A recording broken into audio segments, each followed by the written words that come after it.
মুসলিম পরিবারে জন্মগ্রহণ করে নামাজ পড়েন না কেন? নামাজ কি হুজুরদের উপর ফরজ? বলেন।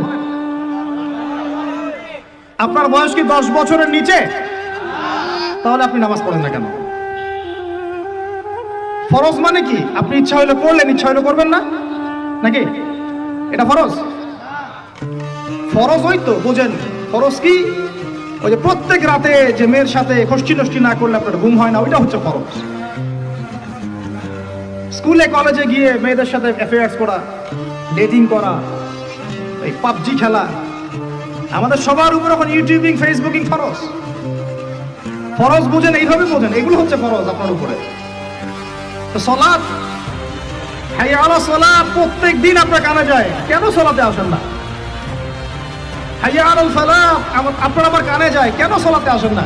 কখন সালাতে আসবেন? ছোট ভাইরা কখন সালাতে আসবেন? যখন আপনার বয়স হবে 50, ওই সময় এসে প্রথম কাতারে চেয়ার নিয়ে দৌড়াদৌড়ি করবেন। আমরা যখন মসজিদে যাই, প্রথম কাতারগুলোতে প্রথম 2টা কাতার থাকে বয়স্করা, বৃদ্ধরা, যুবকরা নাই। আর ওই সময় চেয়ার নিয়ে মারামারি, কারণ এখন তো সেজদা দেওয়ার মতো শরীরে ক্ষমতা নাই। আর কে আগে চেয়ার দখল করতে পারে, ওই হচ্ছে প্রতিযোগিতা। তখন আমরা কি ওই সময়ের জন্য অপেক্ষা করছি? নামাজ পড়লে আপনি কি মানবতা বিরোধী অপরাধী হয়ে যাবেন? এই ফাইজলামি মার্কে কথাবার্তা যারা বলবে, সমাজ থেকে বয়কট করে দিবেন, সামাজিক প্রতিবাদ গড়ে তুলবেন। এই শব্দগুলো সস্তা করতে করতে যাকে তাকে যা ইচ্ছা তাই বলে বেড়াচ্ছে। ধর্মের কথা, ইসলামের কথা বললেই মানুষ সন্ত্রাসী হয়ে যায়। আমরা কি শান্তিপূর্ণ পরিবেশের মধ্যে অশান্তি সৃষ্টি করতে চাই? কশিন গেলেও নয়।